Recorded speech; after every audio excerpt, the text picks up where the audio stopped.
என்ன பாக்குற? நீ மன்னிப்பு கேட்கலன்னா உன்னை ஜெயிலுக்கு அனுப்பிடுவாருன்னு சொல்றேன்ல. அது உனக்கு புரியலையா? போய் சீக்கிரம் கிளீன் பண்ணு, இல்லைன்னா போலீஸ்க்கு நானே ஃபோன் பண்ணிடுவேன் என்றார் மேனேஜர். இதில் கடுப்பான சித்ரா, அது மட்டும் கனவுல கூட நடக்காது. நான் ஏழை தான், ஆனா அதுக்காக என்னோட மானத்தை அடக வைக்க முடியாது. என் வாழ்க்கை ஒன்றும் அவ்வளவு மலிவானது கிடையாது. உங்களை மாதிரி ஆட்களுக்கு நான் அடிபணிஞ்சு போக போறதில்ல என்று தனது தொப்பியை கலட்டி வீசினாள். இன்னையோட நான் என் வேலையை ராஜினாமா பண்றேன் என்றாள். நெல்லு, இந்த ஹோட்டலுக்கு வந்த கஸ்டமரை காயப்படுத்திட்டு அவ்வளவு சுலபமா இங்கிருந்து போயிடலான்னு நினைக்கிறியா என்று சொல்லிக்கொண்டே அவளை தடுக்க நினைத்தான். ஆனால் சித்ரா நிற்பதாக தெரியவில்லை. உடனே மேனேஜர் அவள் கையை பிடித்து தடுத்து நிறுத்த அவள் மற்றொரு கையால் மேனேஜரை ஓங்கி அறைய நினைத்தாள். ஆனால் அதற்கு ஏற்கனவே தயாராக இருந்த மேனேஜர் சற்று பின்வாங்கி அவளுடைய அறையிலிருந்து தப்பித்து கொண்டார். இதுக்கு மேலே நீங்க சொல்றத கேட்கணும்னு எனக்கு எந்த அவசியமும் இல்லை. நான் ஆல்ரெடி என்னோட வேலையை ராஜினாமா பண்ணிட்டேன். உங்க சம்பளம் கூட எனக்கு தேவையே கிடையாது. என்னை போக விடுங்க என்று கோபமாக கூறினாள். அதை நீ முடிவு பண்ணிட்டா போதாது சித்ரா. நீ வேலையை விட்டு போகணும்னா அதுக்கு நான் அனுமதி கொடுக்கணும். செக்யூரிட்டி என்று கத்த 4 பாடிகார்ட்ஸ் ஓடி வந்து அவளது வழியை தடுத்து நிறுத்தினார்கள். அங்கே கூச்சலும் குழப்பமும் ஏற்பட்டது. சாப்பிட்டு கொண்டிருந்த வாடிக்கையாளர்களில் சிலர் சிக்கலில் மாட்டிக்கொள்ள விரும்பாமல் அவசரமாக தங்களது பில்லை செலுத்திவிட்டு அங்கிருந்து புறப்பட்டார்கள். ஆனால் ஒரு சிலர் அந்த காட்சியை வேடிக்கை பார்த்து ரசித்து கொண்டிருந்தார்கள். மேனேஜர் சித்ராவின் கையை பிடித்து அவளை அந்த நபரை நோக்கி தள்ளிவிட நினைத்தான். அப்போது அவர் மணிக்கட்டில் ஒரு வலியை உணர்ந்தார். அலறிக்கொண்டே சித்ராவை விரைவாக விட்டுவிட்டார். இதுக்கு மேல உன் விரல் அவ மேல படணும்னு நினைச்சா உன் கை எலும்ப முறிச்சிடுவேன் என்ற குரல் கேட்டது. சித்ரா திரும்பி பார்க்கும்போது அங்கே அவளுக்கு முன்னால் சிம்மன் நின்று கொண்டிருந்தான். சித்ராவின் கண்கள் சந்தோஷத்தில் மின்னியது. அவள் உள்ளத்தில் நன்றி உணர்வு பொங்கி வழிந்தது. மேனேஜர் சிம்மனை பார்த்து, யாரா நீ என்றார். நான் அவளோட ஃப்ரெண்டு என்று சொல்ல, என்னது ஃப்ரெண்டா? இவ்வளவு நேரம் என்னடா பண்ணிட்டு இருந்த? வேடிக்கை பார்த்துட்டு இருந்தியா? இப்ப மட்டும் எதுக்குடா குறுக்க வந்து நிக்கிற? ஒழுங்கா வழிய விடு என்றார் மேனேஜர். அனாவசியமா எங்க விஷயத்துல தலையிட்டு வீணா வாங்கி கட்டிக்காத. எங்களை சுத்தி எத்தனை பேர் இருக்காங்கன்னு தெரியும்ல. ஒவ்வொருத்தர் கையிலையும் துப்பாக்கி இருக்கு. உன்னை சுட்டு தள்ளிட்டு போயிட்டே இருப்போம் என்று சொல்லிக் கொண்டிருக்கும் போதே ஜாக் அவனுக்கு அருகில் வந்து நின்றான். ஜாக்கை பார்த்தவுடன் மேனேஜர் வாயடைத்து விட்டார். மேனேஜர் மட்டுமின்றி அங்கிருந்த அனைவரும் அதிர்ச்சி அடைந்து விட்டார்கள். மேனேஜரின் உடல் பயத்தில் நடுங்க ஆரம்பித்தது. ஜாக் சிம்மனை பார்த்து, சிம்மா, உன்கிட்ட ஒரு 1000 ரூபாய் இருக்குதா என்று கேட்க, எதுக்கு ஜாக் என்று கேட்டான் சிம்மன். நீ கொடு, சொல்றேன் என்று சொல்ல சிம்மன் தனது பாக்கெட்டில் இருந்த 1000 ரூபாயை எடுத்து ஜாக்கிடம் கொடுத்தான். வெரி குட், இந்த 1000 ரூபாய்க்கு நான் உனக்கு இந்த ஹோட்டலை தரேன். இனிமே இது உன்னோடது. இந்த பிரச்சனையை நீயே சமாளிக்கலாம் என்றார். இதை கேட்டுக்கொண்டிருந்த சிம்மன் அதிர்ச்சி அடைந்து விட்டான். அப்போதுதான் சிம்மனுக்கு ஒரு விஷயம் புரிந்தது. அந்த ஹோட்டல் ஜாக்கிற்கு சொந்தமானது என்பது தெரிய வந்தது. அதற்கு பிறகு ஜாக் மேனேஜரை பார்த்து, என்னையா இன்னும் இங்கே நின்றுட்டு இருக்க? இதுக்கு மேலேயும் உனக்கு இங்க வேலை இருக்கும் நம்புறியா? ஒழுங்கா உன் சம்பள பணத்தை கேஷியர் கிட்ட வாங்கிட்டு கிளம்பு என்று சொல்லிக்கொண்டே கேஷியரிடம், கேஷியர், இவரோட அக்கௌண்ட் செக் பண்ணுங்க, இது வரைக்கும் ஏதாவது மோசடி பண்ணியிருக்காரான்னு பார்த்து சொல்லுங்க என்று சொல்ல மேனேஜர் மேலும் பயந்து நடுங்க ஆரம்பித்து விட்டார். ஏனென்றால் இதுவரை அவர் பொய் கணக்கில் பணத்தை மோசடி செய்திருந்தார். அதை அவரால் சுலபமாக கண்டுபிடித்து விட முடியும் என்பது அவருக்கு தெரியும். மேனேஜர் நடுக்கத்தோடு ஜாக்கை திரும்பி பார்த்தார். ஜாக் அப்படி சொன்னவுடன் மேனேஜர் தனது இதயத்தில் ஒரு விதமான நடுக்கத்தை உணர்ந்தார். உடனடியாக அவரது அடிகள் அப்படியே நின்று விட்டன. அவர் அந்த ஓட்டலுக்கான பொருட்களை வாங்கும் பொறுப்பில் இருந்தார். அப்படி வாங்கும்போது பணத்தில் பெருமளவு மோசடி செய்திருந்தார். அவருடைய அக்கௌண்டை சரிபார்த்தால் அந்த போலி கணக்குகள் அனைத்தும் வெட்ட வெளிச்சமாகிவிடும். அவர் நிச்சயமாக ஜெயிலுக்குத்தான் போக வேண்டியிருக்கும். இதை உணர்ந்த மேனேஜர் உடனே ஜாக்கை நோக்கி ஓடி வந்தான். ஆனால் அவன் சிம்மனின் காலை பிடித்து கொண்டு, பாஸ், தயவு செஞ்சு என்னை மன்னிச்சிடுங்க பாஸ், நான் தப்பு பண்ணிட்டேன் பாஸ், என்னை மன்னிச்சிடுங்க பாஸ் என்று சிம்மனின் காலை பிடித்து கெஞ்சினான். நீங்க சொன்னாதான் அந்த பாஸ் கேட்பாங்க. ப்ளீஸ், நீங்க சொன்னா கண்டிப்பா அவர் என்னை விட்டுருவாரு. நான் இனிமே இந்த மாதிரி தப்பு செய்ய மாட்டேன். இந்த ஒரே ஒரு தடவை என்னை மன்னிச்சு விட்டுருங்க பாஸ், நான் உங்களுக்கு கெஞ்சி கேட்டுக்கிறேன் என்றான். சிம்மன் எந்த பதிலும் சொல்லாமல் அமைதியாக நின்று கொண்டிருந்தான். மேனேஜர் அடுத்தபடியாக சித்ராவின் காலில் விழுந்து மன்னிப்பு கேட்க ஆரம்பித்து விட்டார். சித்ரா, நீயாச்சும் சொல்லுமா, தயவு செஞ்சு இந்த ஒரு தடவை என்னை மன்னிச்சு விட்டுற சொல்லு என்றான். தன்னுடைய வேலையை தக்க வைத்துக் கொள்வதற்காக தன் மானத்தை கூட இழக்க தயாராக இருக்கும் மேனேஜரை பார்த்த சித்ராவுக்கு அருவருப்பாக இருந்தது. சரி சரி எந்திரிச்சு போங்க, பட் இனிமே இந்த பக்கம் கூட வந்துடாதீங்க என்று சொல்ல, ரொம்ப தேங்க்ஸ், ரொம்ப தேங்க்ஸ் சித்ரா, தேங்க்யூ சார் என்று சொல்லிவிட்டு அங்கிருந்து அவசரமாக வெளியேறினான். அதற்கு பிறகு ஜாக் நிலவனை பார்த்து, என்ன நிலவன் சார், இந்த ஹோட்டல் எங்க குடும்பத்துக்கு சொந்தமானதுன்னு உங்களுக்கு தெரியாதா? இங்க வந்து இவ்வளோ சீப்பா நடந்துக்கிறீங்களே என்றான். அசட்டுத்தனமாக சிரித்துக்கொண்டே நிலவன் ஜாக்கை பார்த்து, அது அது வந்து தம்பி, எனக்கு தெரியும், ஆனா நீங்க இங்க இருக்கீங்கன்னு எனக்கு தெரியாம போயிடுச்சு, மன்னிக்கணும் என்று பதட்டத்தோடு பேசினார். நிலவன் ஒரு நிறுவனத்துக்கு மட்டுமே தலைவராக இருந்தார். அவருக்கு ஜாக் ஃபேமிலியோடு ஒரு முக்கியமான பிசினஸ் டீலிங் இருந்தது. ஜாக் மட்டும் மனது வைத்தால் அந்த டீலிங்கை உடனே ரத்து செய்ய முடியும். அப்படி செய்துவிட்டால் நிலவனின் பிசினஸ் திவாலாகி நடுத்தருவிற்கு வந்து விடுவார். இதை உணர்ந்து கொண்ட நிலவன் ஜாக்கிடம் அசடு வழியை கெஞ்சிக் கொண்டு இருந்தார். இதை பாருங்க மிஸ்டர் நிலவன், ஹோட்டலுங்கிறது மக்கள் சந்தோஷமா சாப்பிட வர ஒரு இடம். இங்க இருக்கிற ஊழியர்கள் உங்களுக்கு சந்தோஷமா சர்வீஸ் பண்ணுவாங்க. அதை விட்டுட்டு அவங்கள கஷ்டப்படுத்தி வேடிக்கை பார்க்கணும்னு நினைச்சா நிச்சயமா நான் சும்மா இருக்க மாட்டேன். ஒழுங்கா அந்த பொண்ணு கிட்ட மன்னிப்பு கேளுங்க என்றான். முகத்தை கடுமையாக வைத்துக்கொண்டு சித்ராவிடம், என்ன மன்னிச்சிடுங்க மேடம் என்றார் நிலவன். சித்ரா ஆத்திரத்தோடு அவனை பார்த்து, உன்னையெல்லாம் மன்னிக்க கூட முடியாது.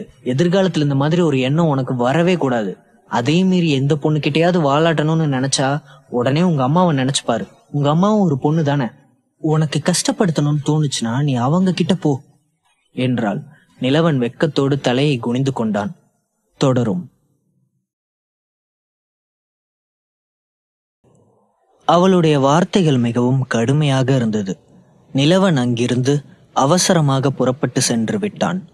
சிம்மன் ஜாக்கை பார்த்து, ரொம்ப தேங்க்ஸ் ஜாக், சரியான நேரத்துல ஹோட்டல் தரேன்னு சொல்லி எல்லாரையும் பயமுறுத்திட்ட, ரொம்ப தேங்க்ஸ் என்று சொல்ல, நோ சிம்மா, நான் உனக்கு சாப்பாடு ட்ரீட்டா கொடுக்கறதுக்கு தான் இங்க கூட்டிட்டு வந்தேன்னு நினைச்சியா? இந்த ஹோட்டலை கிஃப்டா கொடுக்க தான் கூட்டிட்டு வந்தேன். அதுக்குள்ள அவங்களே அவசரப்பட்டு பிரச்சனையை ஆரம்பிச்சதுனால அந்த நேரத்துல கொடுக்க வேண்டியதா போச்சு என்றான் ஜாக். இந்த ஹோட்டல் இனிமே உனக்கு தான் சொந்தம். இதுல மொத்தம் 6 ஃப்ளோர் இருக்கு. சிட்டியோட மைய பகுதியில இருக்கு. இங்க ஹை கிளாஸ் பீப்புள்ஸ் தான் அதிகமா சாப்பிட வருவாங்க. இது உனக்கு பிடிச்சிருக்குல்ல சிம்மா என்றான். அதை கேட்ட சிம்மனால் ஆச்சரியத்தை பொறுத்து கொள்ள முடியவில்லை. சும்மா காமெடி பண்ணாத ஜாக் என்று சொல்ல, நான் ஒன்னும் காமெடி பண்ணல, சீரியஸா தான் சொல்றேன். எங்க குடும்பத்துல இருக்கிற முக்கியமான ஒருத்தரோட உயிரை நீ காப்பாத்திருக்க. அதையெல்லாம் மறந்துட்டியா? அதனாலதான் இன்னைக்கு நாங்க நல்லா இருக்கோம். அதுக்கான ஒரு சின்ன கிஃப்ட் தான் இது. இல்லைன்னா எங்களுக்கு பிசினஸ் பண்றதுக்கு நிறைய விஷயங்கள் இருக்கு.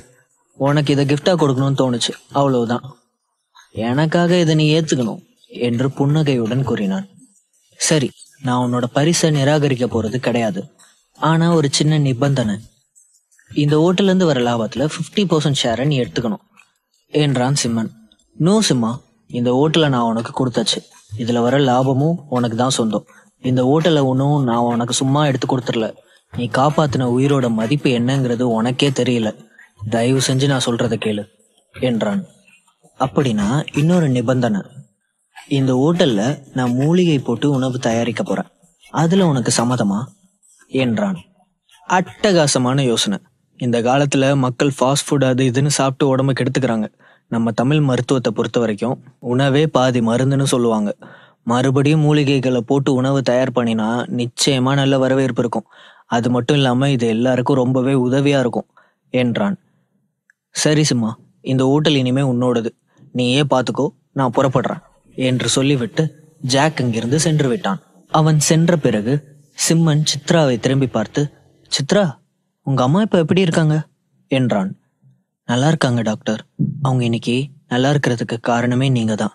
ரொம்ப தேங்க்ஸ் டாக்டர். நானே உங்களை சந்திச்சு பேசணும்னு நினைச்சேன், ஆனா எனக்கு நேரம் கிடைக்கல. பாதி நேரம் காலேஜில் படிப்பு, மீதி நேரம் ஹோட்டல்ல வேலைன்னு என் நேரம் போயிடுச்சு என்றாள் சித்ரா. இன்னும் படிப்பு முடிய கொஞ்ச நாள் தானே இருக்கு என்று கேட்க, ஆமா டாக்டர் என்றாள். சரி, நீ என்ன படிச்சிட்டு இருக்க? நான் பிசினஸ் மேனேஜ்மெண்ட் படிச்சிட்டு இருக்கேன் டாக்டர்.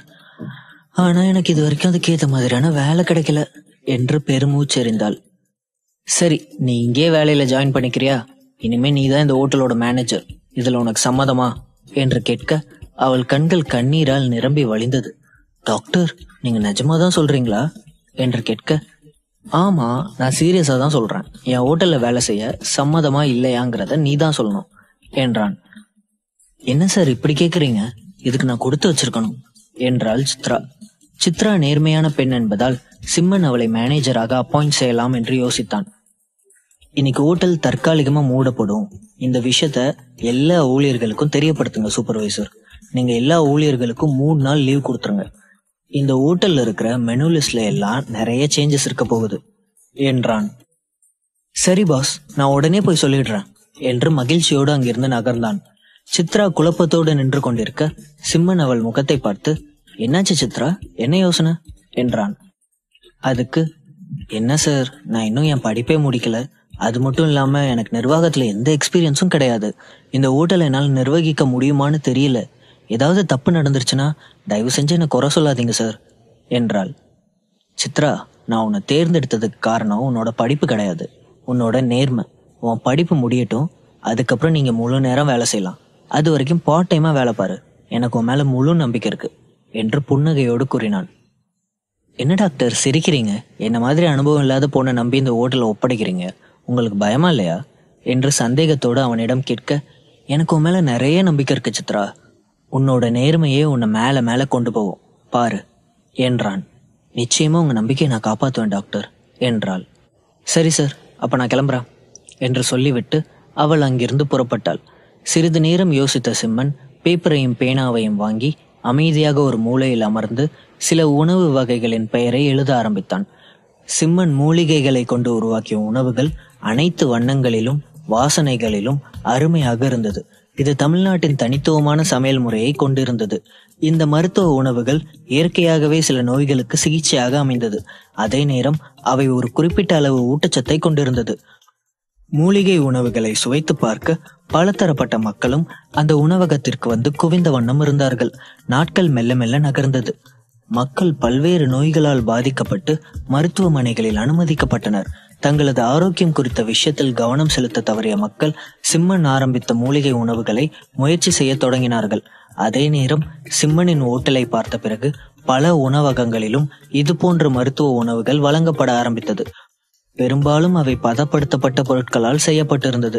ஆனால் சிம்மன் அந்த விஷயத்தில் வித்தியாசமாக இருந்தான். ஃப்ரெஷ் பொருட்களை கொண்டு அதை தயாரித்தான். அவனுக்கு அதில் பாரம்பரிய அறிவு இருந்தது.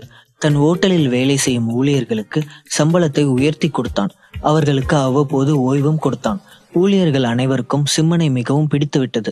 அப்போதுதான் சிம்மன் சுகன்யாவுக்கு கால் செய்து இந்த தகவல்களை எல்லாம் சொல்லி உணவகத்திற்கு வர சொன்னான். சிம்மன் கவசத்தை அணிந்து கொண்டு ஒரு சமையல்காரனை போலவே மாறியிருந்தான். இதற்கு முன் உயர்தர உணவு உற்பத்தியில் மட்டுமே கவனம் செலுத்தி வந்த ஓட்டல் தற்போது அடியோடு மாறியிருந்தது. இதை பார்த்து வியந்து போன சித்ரா, டாக்டர், இந்த கோலத்துல உங்களை பார்க்கும்போது நீங்க ஒரு டாக்டரா இல்ல குக்கானே தெரியல.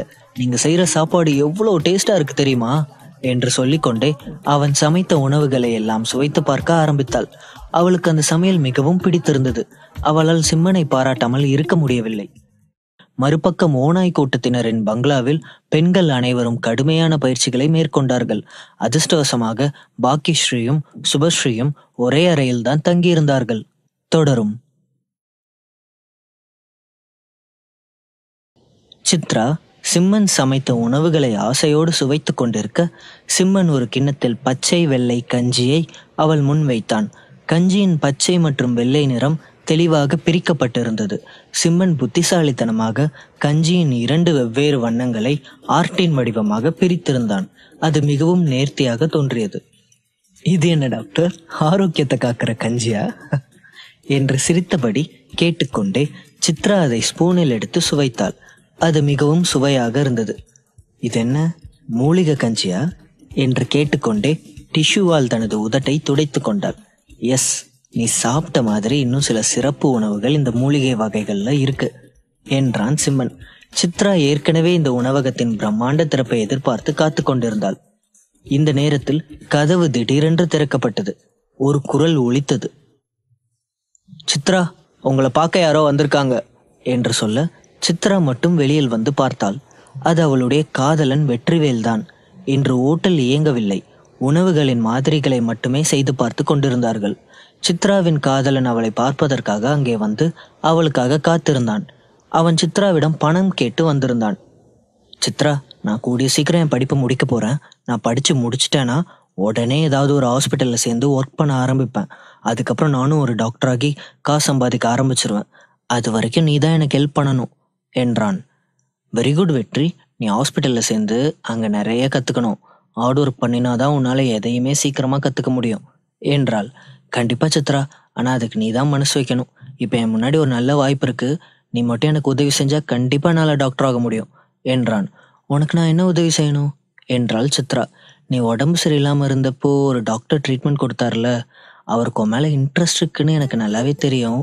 நீ சொன்னால் அவர் கண்டிப்பாக கேட்பாரு. அவர்கிட்ட பேசி என்ன அவர் கூட இன்டர்ன்ஷிப் பண்ணுறதுக்கு ஏற்பாடு பண்ணுறியா என்றான். அவன் சித்ராவை மிகுந்த எதிர்பார்ப்புடன் பார்த்தான்.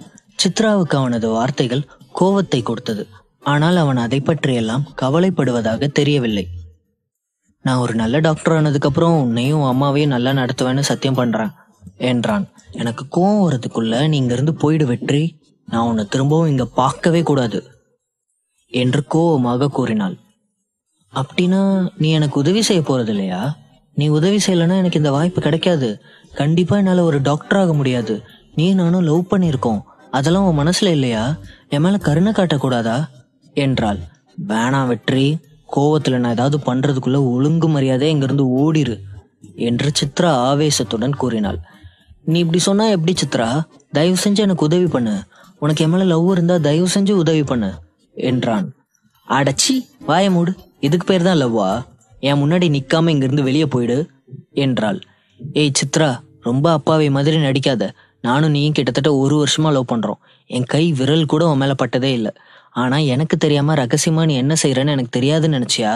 அந்த சிம்மனுக்கும் உனக்கும் நடுவுல எதுவும் இல்லைன்னு சொல்லி பார்க்கலாம். நீயும் அவனும் எவ்வளவு நெருக்கமா இருக்கீங்கன்னு எனக்கு தெரியும் என்றான். வேணாம் வெற்றி, நீ என் பொறுமையை ரொம்பவே சோதிக்கிற. இன்னும் 1 நிமிஷம் நீ என் முன்னாடி இருந்தா நான் என்ன செய்வேன்னு எனக்கு தெரியாது என்றாள். ஏய், அப்படி தாண்டி பேசுவேன், ஏன்னா அதான் நிஜம். இந்நேரம் என்கிட்ட பணம் இருந்திருந்தா நீ என் கூட படுத்திருந்தாலும் ஆச்சரியப்படுறதுக்கு எதுவும் இல்லை. என்கிட்ட பணம் இல்லைன்னு தானே இவ்வளவு கேவலமா நடத்துற என்றான். அவள் உடல் முழுவதும் பற்றி எரிந்தது. அவனுடன் டேட்டிங் செய்ததற்காக அவள் மிகவும் வருந்தினாள். அவனுடன் டேட்டிங் செய்த வருடத்தில் அவனுடைய பணத்தில் 1 பைசா கூட அவளுக்காக அவன் செலவழித்ததில்லை. ஒரு முறை அவளுக்கு பிறந்தநாள் பரிசாக கொடுத்த கிஃப்ட் கூட வெறும் 20 ரூபாய்க்கும் குறைவாகவே இருந்தது.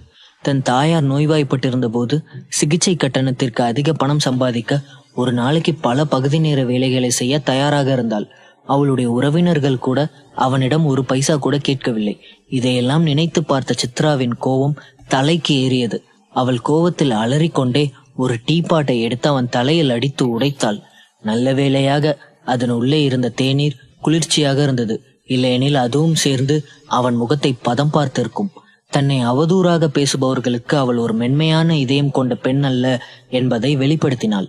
யாராவது அவளை தூண்டிவிட துணிந்தால் அவள் நிச்சயமாக பழிவாங்க துணிவாள்.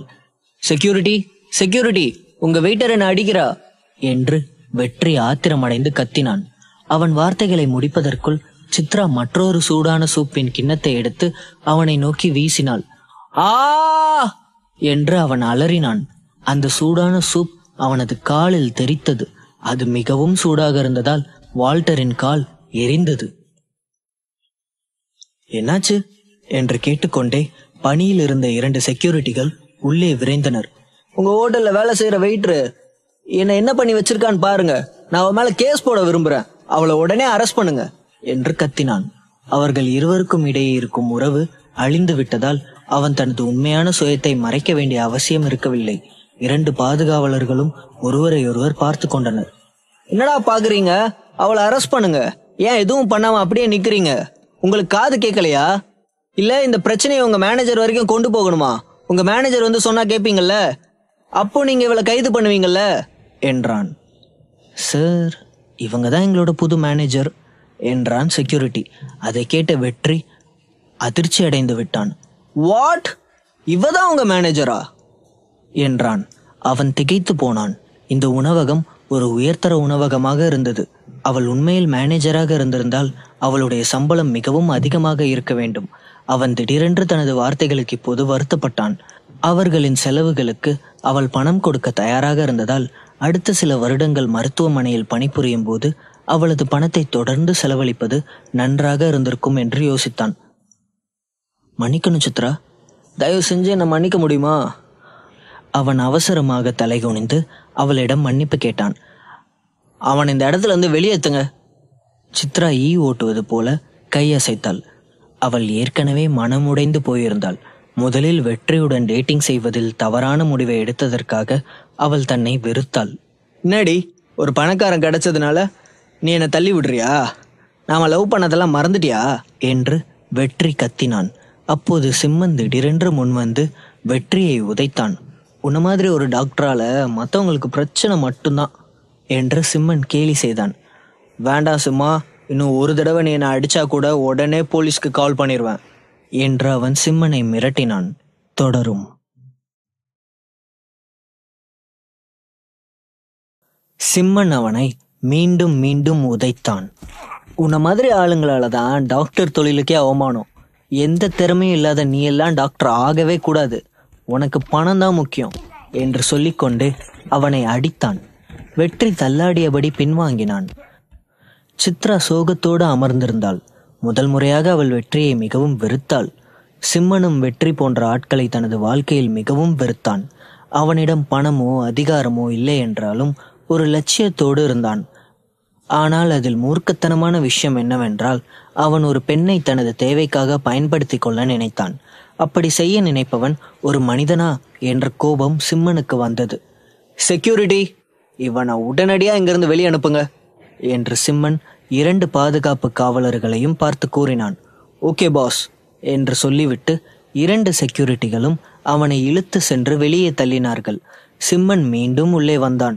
வருத்தத்தோடு அமர்ந்திருந்த சித்ராவை பார்த்து, இனிமே அவன் பின்னாடி வரமாட்டான், கவலைப்படாத சித்ரா என்றான். சித்ரா கண்ணீர் நிறைந்த முகத்தோடு சிம்மனை நிமிர்ந்து பார்த்தாள். நான் உங்க தோல்ல கொஞ்ச நேரம் சாஞ்சிக்கலாமா என்றாள். ஓஎஸ், தாராளமா என்று சொல்லிக்கொண்டே அவளுக்கு அருகில் அமர்ந்து கொண்டான். அவள் சிம்மனின் தோளில் தலை வைத்து ஆழ்ந்த மூச்சை இழுத்து விட்டாள். அவள் கொஞ்சம் நிம்மதியாக உணர்ந்தாள். ஆனாலும் அவள் கண்களிலிருந்து கண்ணீர் அருவி போல வழிய ஆரம்பித்தது. அந்த அயோக்கியம் செஞ்ச தப்புக்காக நீ ஏன் அழுற சித்ரா? நான் உன்னை ஒரு தைரியமான பொண்ணுல நினைச்சேன். நீ இப்படி அழலாமா? உன்கிட்ட வம்பு பண்ணவனா அன்னைக்கு நீ எப்படி அடிச்சு விரட்டின? அந்த சித்ராவை தான் எனக்கு பிடிச்சிருக்கு. நீ இப்படி அழுதா எனக்கு பிடிக்கவே பிடிக்காது. அவன் எப்படி அலறி அடிச்சுட்டு ஓடினான் பாத்தியா என்று சொல்ல, அவனுடைய கிண்டல் வார்த்தைகளை கேட்ட சித்ராவால் சிரிக்காமல் இருக்க முடியவில்லை. ரொம்ப தேங்க்ஸ் டாக்டர், இப்பதான் எனக்கு கொஞ்சம் நிம்மதியா இருக்கு என்று சொல்லிக்கொண்டே தனது கண்களின் ஓரத்தில் இருந்து வழிந்த கண்ணீரை துடைத்தாள். அவள் முகத்தில் ஒரு பிரகாசமான புன்னகை தோன்றியது. அந்த நேரம் பார்த்து சுகன்யா அங்கே வந்து விட்டாள். இத பார்க்கதான் என்ன வர சொன்னியா சிம்மா என்று கேட்க, அவளுடைய குரலை கேட்டு அதிர்ச்சி அடைந்த சிம்மன் வேகமாக திரும்பி பார்த்தான். அங்கே சுகன்யாவும் லைலாவும் நின்று கொண்டிருந்தார்கள். சிம்மனும் சித்ராவும் ஒருவர் கையை ஒருவர் பிடித்திருப்பதை பார்த்து சிம்மனை இருவரும் முறைத்தார்கள். சித்ரா வெக்கத்தில் தலைகுனிந்து கொண்டாள். அவள் ஒரு ஆணின் கைகளை பிடித்துக் கொள்வது இதுவே முதல் முறை. ஏய் சுகன்யா, நீ என்னை தப்பா புரிஞ்சுக்கிட்டேன்னு நினைக்கிறேன் என்று சொல்லும் போதே சுகன்யா அவனை இடைமறித்து, இல்ல சிம்மா, இப்பதான் நான் உன்னை சரியா புரிஞ்சுக்கிட்டேன் என்று அதிருப்தியுடன் கூறினாள். நீ நினைக்கிற மாதிரியெல்லாம் எதுவுமே இல்லை சுகன்யா, தயவு செஞ்சு புரிஞ்சுக்கோ என்று சொல்ல, சிம்மன் ஏற்கனவே திருமணமானவன் என்று நினைத்த சித்ரா விவரிக்க முடியாத ஒரு இழப்பின் உணர்வை அனுபவித்தாள். அதே உணர்வுதான் சுகன்யாவின் இதயத்திலும் லில்லியின் இதயத்திலும் இருந்தது. லில்லி சிம்மனை பார்த்து, நீ என்னை ஏமாத்திட்டல்ல என்றாள். அவளுடைய வார்த்தைகளை கேட்ட சுகன்யா அதிர்ச்சி அடைந்து விட்டாள். அக்கா, நீ என்ன சொல்ற? சிம்மன் உன்னை காதலிச்சாரா என்றாள். இல்ல சுகன்யா, நான் தான் அவரை காதலிக்க ஆரம்பிச்சிட்டேன். என்னால் அவரை மறக்க முடியல என்றாள். அதை கேட்ட சுகன்யாவுக்கு தூக்கி வாரி போட்டது. அக்கா, தயவு செஞ்சு இப்படி பேசுறத நிறுத்து. நீ புரிஞ்சுதான் பேசுறியா என்றாள். அப்போது சித்ரா குறுக்கிட்டு, நீங்க 2 பேரும் அனாவசியமா என்னால சண்டை போட்டுக்காதீங்க. அவர் என்னோட முதலாளி, அவ்வளவுதான். என்னோட லவருக்கும் எனக்கும் கொஞ்ச நேரத்துக்கு முன்னாடி தான் பிரேக்கப் ஆயிடுச்சு. நான் வருத்தத்துல இருந்ததுனால அவர் எனக்கு ஆறுதல் சொல்லிட்டு இருந்தாரு என்றாள். சிம்மன் சுகன்யாவிடமும் லில்லியிடமும், தயவு செஞ்சு 2 பேரும் இப்படி வந்து உட்காருங்க, நான் சொல்றத கொஞ்சம் காது கொடுத்து கேளுங்க என்று சொல்லி மூவரையும் ஒன்றாக உட்கார வைத்தான். முதல்ல நான் சொல்றத கொஞ்சம் பொறுமையா கேளுங்க. இந்த பொண்ணு பேரு சித்ரா. இவ தான் இந்த ஹோட்டலோட மேனேஜர். இவளோட லவ்வர் இவளை ஏமாத்திட்டான். சித்ரா, இவங்க தான் சுகன்யா. இது அவளோட அக்கா லில்லி என்று அவன் சுருக்கமாக அவர்களை அறிமுகப்படுத்தினான். ஒரு விஷயத்த சொல்றதுக்காக தான் நான் உங்களை வர சொல்லியிருந்தேன். இந்த ஓட்டல் இதுக்கு முன்னாடி ஜாக்குக்கு சொந்தமானது, ஆனா இப்போ இது எனக்கு சொந்தமானது. இதுல இருந்து 30% மட்டும்தான் ஜாக்குக்கு போகும் என்றான். வாவ், கங்க்ராச்சுலேஷன்ஸ் சிம்மா என்றாள் சுகன்யா. அதை கேட்டு இருவரும் மகிழ்ச்சி அடைந்தார்கள். ஆமா, இந்த ஓட்டல் என் கைக்கு வந்ததுக்கு அப்புறம் இதுல நான் சில மாற்றங்களை செஞ்சிருக்கேன். மூலிகைகளை சேர்த்து உணவுகளை தயாரிக்க ஆரம்பிச்சிருக்கேன். இதுக்கு மக்கள் மத்தியில நல்ல வரவேற்பு இருக்கு. ஒரு 4-5 நாளைக்கு ஹோட்டல் க்ளோஸ் பண்ணி வச்சிருக்கேன். இந்த டைம்ல நாங்க உணவுகளை தயார் பண்ணி அதை டெஸ்ட்டும் பண்ணிட்டு இருக்கோம். இதுல உங்களோட ஆலோசனை தேவைன்னு எனக்கு தோணுச்சு. அதுக்காக தான் உங்க 2 பேரையும் வர சொன்னேன் என்று சிம்மன் புன்னகையுடன் கூறினான். சுகன்யா தனக்கு எதிரில் இருந்த மூலிகை சூப்பை சுவைத்து பார்த்தாள். அது மிகவும் ருசியாக இருந்தது. இது ரொம்ப நல்லா இருக்கு சிம்மா. வீட்டில் தயார் பண்ணி சாப்பிடும்போது ரொம்ப கஷ்டப்பட்டு சாப்பிட வேண்டியதா இருக்கும். ஆனா இதுல எந்த கசப்பான சுவையும் தெரியல. ரொம்ப அற்புதமாகவும் மனமாவும் இருக்கு என்றாள். சுகன்யா, நீயும் லில்லியும் இங்கேயே வேலைக்கு சேர்ந்துடுங்க. நீங்க 2 பேருமே இங்க ஒன்னா வேலை பார்க்கலாம். ஒருத்தர் பார்த்துக்கிட்ட மாதிரியும் இருக்கும், சம்பளமும் கிடைக்கும். நீங்க 2 பேரும் குக்கிங் பார்த்துக்கோங்க. சித்ரா இந்த ஹோட்டலுக்கு மேனேஜரா இருப்பா. கிளியர் தானே என்று கேட்க, ஆல் கிளியர் என்று சொல்லி அனைவரும் ஒன்றாக சிரித்தனர். அப்போது சித்ரா அவர்களிடம், இந்த ஹோட்டலுக்கு இனிமே ஹெல்த் நியூட்ரிஷன் ஹோட்டல்னு பேர் மாத்த போறோம் என்றாள். அதை அனைவரும் ஏற்றுக்கொண்டார்கள். சிம்மன் சமையல் பட்டியலை சுகன்யாவிடம் ஒப்படைத்துவிட்டு நிம்மதியானான். சித்ரா நிஜமாகவே வணிக மேலாண்மை படிப்பில் ஒரு சிறந்த மாணவி. அவள் மேனேஜராக மாறிய பிறகு என்னென்ன செய்ய வேண்டுமோ அதையெல்லாம் முனைப்போடு செய்தாள். அரை மாத காலம் கடந்த பிறகு உணவகம் இதுவரை வியாபாரத்திற்காக திறக்கப்படவில்லை. ஜாக் சிம்மனுக்கு கால் செய்தான். சிம்மன் சிரித்துக்கொண்டே அவனிடம், கொஞ்சம் பொறுமையா இரு ஜாக் என்று பதிலளித்தான். சிம்மன் தன்னுடைய கிளினிக்கிற்கு செல்ல விரும்பினான். நோயாளிகளுக்கு சிகிச்சை அளிப்பதுதான் அவனுக்கு மிகவும் பிடித்த விஷயம். மதிய நேரம் ரேஷ்மா சிம்மனை தேடி ஹோட்டலுக்கு வந்தாள். ஹாய் ரேஷ்மா, எப்படி இருக்க? ப்ரொஃபஸர் எப்படி இருக்காரு? நான் இங்கே தான் இருக்கேன்னு உனக்கு எப்படி தெரியும் என்றான். உங்கள் ஹாஸ்பிட்டலில் கேட்டேன், அவங்க தான் நீங்கள் இங்கே இருக்கிறதா சொன்னாங்க என்றாள். சரி, என்னாச்சு சொல்லு, எதுக்கு என்ன தேடி வந்திருக்க என்று கேட்க, பூஜாவுக்கு என்று இழுக்க, என்னாச்சு பூஜாவுக்கு என்று சிம்மன் ஆச்சரியத்தோடு கேட்டான். அவ எப்பவும் போல கொஞ்ச நாள் முன்னாடி ஒரு பேய் வீட்டுக்கு போயிருந்தா. அவ திரும்பி வரும்போது அவளுக்கு காய்ச்சல் அதிகமா இருந்துச்சு. அது மட்டும் இல்லாம அவ கண்டபடி உளறிட்டே இருக்கா. முட்டாத்தனமா பேசுறா, திடீர்னு பைத்தியகாரத்தனமா நடந்துக்கிறா. தயவு செஞ்சு நீங்க வந்து பாருங்க டாக்டர் என்றாள் ரேஷ்மா. சிம்மன் உடனடியாக அதிர்ச்சி அடைந்து எழுந்து நின்றான். தொடரும்.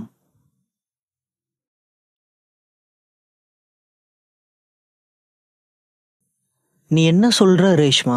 அவ்வளவு தூரம் எடுத்து சொல்லி அவ எதுக்காக இன்னும் இதை விடாம செஞ்சுக்கிட்டே இருக்கா? நேத்து என்ன நடந்துச்சு, கொஞ்சம் விளக்கமா சொல்லு என்று கேட்க, ரேஷ்மா, பூஜா ஒரு பேய் பங்களாவுக்கு போயிருந்தா டாக்டர். அந்த பங்களா ரொம்ப பயங்கரமா இருந்துச்சு. அவ கூட போன எல்லாருமே பயந்து நடுங்க ஆரம்பிச்சிட்டாங்களாம். அதனால யாருமே அந்த பங்களாவுக்குள்ள போகல. ஆனா பூஜா மட்டும் தனியா உள்ள போயிருக்கா.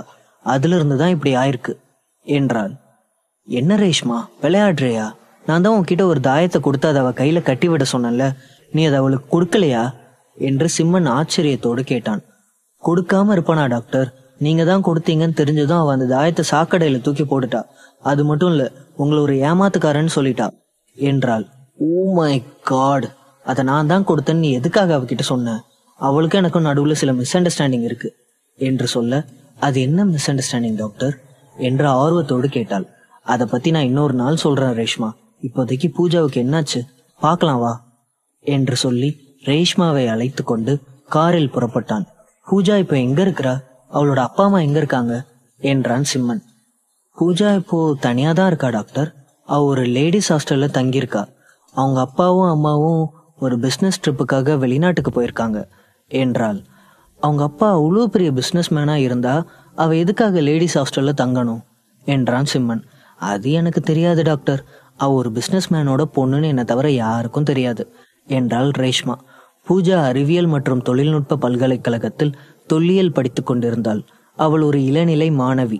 அந்த பல்கலைக்கழகம் ஒன் ஆஃப் த பெஸ்ட் பல்கலைக்கழகமாக இருந்தது. ரேஷ்மா சிம்மனை நேரடியாக பூஜாவின் ஹாஸ்டலுக்கு அழைத்து சென்றாள். அவள் ஒரு பெண்கள் விடுதியில் தங்கி இருந்தாள். அந்த விடுதி மிகவும் கண்டிப்பானதாக இருந்தது. அந்த விடுதிக்குள் ஆண்கள் நுழைவதை தடை செய்திருந்தார்கள். தங்கும் விடுதியின் பொறுப்பாளராக இருந்த பெண்ணை ரேஷ்மா எவ்வளவோ சமாதானப்படுத்த முயற்சித்தாள். ஆனால் சிம்மன் அந்த விடுதிக்குள் செல்ல அவள் அனுமதிக்கவே இல்லை. அரை மணி நேரம் கழித்து சிம்மன் ரேஷ்மாவின் காதில் கிசுகிசுத்தான். ரேஷ்மா, நீ முதல்ல மேலே போ, செகண்ட் ஃப்ளோரில் எனக்காக வெயிட் பண்ணு, நான் கொஞ்ச நேரத்தில் எப்படியாவது வந்துடுறேன் என்று சொல்ல, உங்களால் எப்படி வர முடியும்? அவங்க ரொம்ப ஸ்ட்ரிக்ட்டு, ஏதாவது கொடுத்தா கூட வாங்கிக்க மாட்டாங்க என்றாள். பரவாயில்ல ரேஷ்மா, அவங்க தன்னோட வேலையை தானே செய்கிறாங்க என்று சொல்லிக்கொண்டே அந்த பெண்ணை பார்த்து சிரித்தான். சரி சரி, நான் முதல்ல மேலே போகிறேன் என்று தலையசைத்த ரேஷ்மா அந்த பொண்ணை பார்த்து கொண்டே படிக்கட்டில் ஏறினாள். நான் இந்த விடுதியை 10 வருஷத்துக்கு மேலே கவனிச்சிட்டு வரேன். இங்கே சில விதிமுறைகள் இருக்குது, அதை நான் யாருக்காகவும் மாற்றிக்க மாட்டேன் என்று சொல்லிக்கொண்டே சிம்மனை திரும்பி பார்த்தாள். பெண்கள் ஹாஸ்டலுக்கு உங்களை மாதிரி ஒரு பொறுப்பான ஆள் தான் தேவை என்று சிம்மன் புன்னகையுடன் கூறினான். அதன் பிறகு அவன் ஹாஸ்டல் கட்டிடத்தை நோக்கி நடந்தான். தரையில் நின்றபடி ஒரு முறை குதிக்க மறுகணமே அவன் 2வது மாடியில் இருந்தான். அப்போதுதான் ரேஷ்மா படிக்கட்டுகளின் வழியாக 2வது மாடியை அடைந்தாள். அங்கே சிம்மனை பார்த்த ரேஷ்மா அதிர்ச்சி அடைந்து விட்டாள். அவள் ஆச்சரியத்துடன், எப்படி வந்தீங்க என்றாள். வேற எப்படி வர முடியும், அந்த அம்மாவுக்கு தெரியாம பைப்பை பிடிச்சி ஏறிதான் மேலே வந்தேன், யார்கிட்டையும் சொல்லிடாத என்ன என்றான். அதை கேட்ட ரேஷ்மா சிரித்தாள். யாராவது பார்த்துடுவாங்கன்னு உங்களுக்கு பயமா இல்லையா என்று கேட்டாள். அதெல்லாம் எதுக்கு, இப்போதைக்கு பூஜாவை போய் பார்க்கலாம், அவ எந்த மாடியில இருக்கா என்று கேட்க, அவ 6வது மாடியில இருக்கா என்றாள் ரேஷ்மா. ரேஷ்மாவை நான் ஹாஸ்பிட்டல் கூப்பிட்டேன், ஆனா அவ வர முடியாதுன்னு சொல்லிட்டா என்று சொல்லிக்கொண்டே நடந்து கொண்டிருக்க ஒரு வழியாக பூஜாவின் அறையை அடைந்து விட்டார்கள். கதவை தள்ளிய போது யாரோ ஒரு பெண், ரேஷ்மா நீ மறுபடியும் வந்துட்டியா, எனக்கு ஏதாவது சாப்பாடு எடுத்துட்டு வந்தியா என்றாள். கதவை திறந்த மறுகணமே கவர்ச்சியான உடை அணிந்த ஒரு பெண் பளபளப்பான தோளுடன் அவர்களுக்கு எதிரில் வந்து நின்றாள். அவளுடைய பார்வை சிம்மன் மீது பதிந்தது. மறுகணமே படுக்கை அறை வாசலிலிருந்து பலத்த அலறல் சத்தம் கேட்டது. உடனே ரேஷ்மா அந்த பெண்ணின் வாயை பொத்திவிட்டு சிம்மனை உள்ளே இழுத்து வந்து கதவை சாத்தினாள். நீ எப்படி உள்ள வந்த, வார்டன் எப்படி உன்னை உள்ள விட்டாங்க என்றாள் அவள். ரேஷ்மா, நீ லவ் பண்றியா, உன்னோட லவ் சக்சஸ் ஆயிடுச்சா, என்கிட்ட இதை பத்தி எதுவுமே சொல்லலையே என்றாள் ஒரு பெண். சாரி சாரி சாரி, நீங்க எல்லாரும் ரூம்ல இருக்க மாட்டீங்கன்னு நினைச்சுதான் நான் வந்தேன் என்றாள் ரேஷ்மா. அனைவரும் ஆடைகளை உடுத்தி கொள்ள அங்கிருந்த பாத்ரூமுக்குள் சென்று விட்டார்கள். சிம்மன் அந்த அறையை சுற்றி பார்த்தான். அவன் நினைத்தது போலவே அந்த அறை மிகவும் அலங்கோலமாக இருந்தது. என்ன பாக்குறீங்க டாக்டர், லேடிஸ் ஹாஸ்டல்னா அப்படி இப்படிதான் இருக்கும், கொஞ்சம் அட்ஜஸ்ட் பண்ணிக்கோங்க என்றாள் ரேஷ்மா. சிறிது நேரத்தில் உடையை மாற்றிக்கொண்ட 2 பெண்கள் மீண்டும் அந்த அறைக்கு வந்தனர். பூஜாவுக்கு இப்போ எப்படி இருக்கு என்றாள் ரேஷ்மா. அவ அப்படியே தான் இருக்கா, கொஞ்ச நாளாவே சரியா சாப்பிட்றதில்ல, ஹாஸ்பிட்டல் கூட்டிட்டு போறேன்னு சொன்னாலும் வரமாட்டேங்கிறா, எதையோ பார்த்து பயந்த மாதிரியே இருக்கா என்றாள் அவர்களில் ஒரு பெண்ணான ஆயிஷா. ஆமா ரேஷ்மா, அவ பக்கத்துல போனா கூட அவ பயந்து நடுங்குறா, இது தொடர்ந்தா சீக்கிரமாவே அவளுக்கு பைத்தியம் பிடிச்சிரும், அவள் எப்படியாவது சரி பண்ணி ஆகணும் என்றால் மற்றொரு பெண்ணான SD. டாக்டர், நீங்க பூஜாவை பார்த்து அவளுக்கு என்ன பிரச்சனைன்னு சொல்றீங்களா என்று ரேஷ்மா சிம்மனை பார்த்து கேட்க, அதை கேட்ட 2 பெண்களும் ஆச்சரியத்தோடு, இவர் ஒரு டாக்டரா என்று கேட்டார்கள். ஆமா, இவர் ஒரு பாப்புலரான டாக்டர் தான், கவலைப்படாத, இந்த விஷயத்தை கண்டிப்பா இவர் சரி பண்ணிடுவாரு என்றாள். ரேஷ்மா சிம்மனை பூஜாவின் படுக்கை அறைக்குள் அழைத்து சென்றாள். அவன் முதலில் அவளது நாடி துடிப்பை சரிபார்த்தான். அவளுக்கு காய்ச்சல் அடித்து கொண்டிருந்தது. 3 பெண்களும் அதிர்ச்சி அடைந்து விட்டார்கள். பூஜாவோட பிரச்சனைய எப்படி சொல்லி புரிய வைக்கிறதுன்னு தான் புரியல என்றான் சிம்மன். அப்போது சிம்மன் அந்த அறையின் மூலையில் இருந்த அவுஜா போர்டை பார்த்தான். நீங்க எல்லாரும் இந்த விளையாட்டை விளையாடுவீங்களா என்று கேட்க, ஆமா, நாங்க இதை விளையாடணும்னு ஆசைப்பட்டோம், பட் இது வரைக்கும் விளையாடல என்றாள் ஆயிஷா. டாக்டர், உங்களுக்கு பேய்ங்க மேல நம்பிக்கை இல்லையா என்று கேட்க, நிறையவே நம்பிக்கை இருக்கு, ஆனா இது மாதிரியான பயங்கரமான விளையாட்டுகளை நாம வீட்டுல வச்சு விளையாடக்கூடாது, அது நமக்கே ஆபத்தா கூட முடிஞ்சிடலாம். பூஜாவுக்கு வந்த பிரச்சனை உங்க யாருக்கு வேணாலும் வரலாம் என்றான். மற்ற இருவரும் உற்சாகமாக எங்களை மன்னிச்சிடுங்க என்றனர். பூஜாவின் உடலிலிருந்து ஒரு கருப்பு ஒளி வெளிப்பட்டு கொண்டே இருந்தது. ஆனால் அதை மற்ற மூவராலும் பார்க்க முடியவில்லை. மூவரும் ஒரே நேரத்தில் நடுங்கினார்கள். சிம்மனின் கண்களில் ஒரு தங்க நிற ஒளி பிரகாசித்தது. சிறிது நேரம் கழித்து அவள் உடலில் இருந்து வெளிப்பட்ட கருப்பு ஒளி ஒரு மண்டை ஓடாக உருமாறி அவனுக்கு எதிரில் வந்து, யார் நீ என்ற ஒரு பயமுறுத்தும் குரலில் கேட்டது. அந்த மூவராலும் அந்த உருவத்தை பார்க்க முடியாவிட்டாலும் திடீரென காற்றின் வெப்பநிலை மாறியதும் சிம்மன் காற்றை வினோதமாக பார்த்ததும் அவர்கள் மிகவும் பயந்து நடுங்க ஆரம்பித்து விட்டார்கள். அவர்களுடைய பயம் மேலும் அதிகரித்தது. மூவரும் சிம்மனிடம் இருந்து விலகி ஒருவரை ஒருவர் இறுக்கமாக பிடித்து கொண்டனர். அந்த கருப்பு உருவம் காற்றில் தனது உருவத்தை மாற்றிக்கொண்டே இருந்தது. தொடரும்.